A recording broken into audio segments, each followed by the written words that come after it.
Hey guys, আসসালামু আলাইকুম। আজকে আমি এত বৃষ্টির মধ্যেও কেনাকাটা করতে বের হয়ে গেলাম। কেন বের হলাম তা জানাবো একটু পরেই। আমার সাথে ছিল আমার ভাগ্নি। আমি ওকে নিয়ে কিছু কেনাকাটা করতে চলে গেলাম। গিয়ে দেখি অনেক ভিড় ছিল। তারপরও এই বৃষ্টির মধ্যে কেনাকাটা করে বাসায় চলে এলাম। এই তো কিছু কেনাকাটা করেছি, যা দিয়ে আজকে স্যান্ডউইচ বানাবো। প্রথমে নিয়ে নিয়েছি সয়া সস এবং টমেটো সস, তারপর চিলি ফ্লেক্স, মায়োনিজ,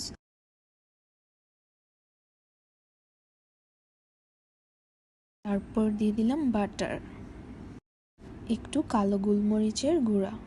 দেন সব কিছু একসাথে মিক্স করে নেব। তারপর নিয়ে নিলাম কিছু সসেজ, যা হালকা করে ভেজে নেব।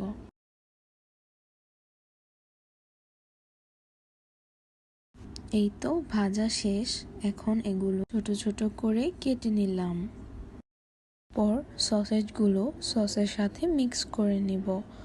লাস্টে কিছু গুঁড়া দুধ আর জিরার গুঁড়া দিয়ে এগুলা মিক্স করে নিব। তারপর পাউরুটিটা টোস্ট করে মিক্স করা সসেজ আর একটা স্লাইস চিজ দিয়ে দিব।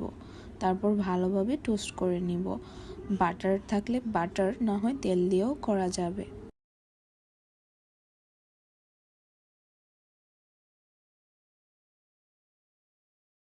তো আমার স্যান্ডউইচ হয়ে গিয়েছে, দেখুন কি ক্রিমি হয়েছে। আরেকটা করে দেখাই।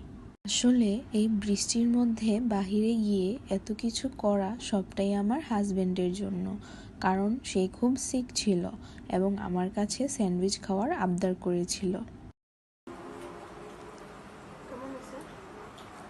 অস্থির।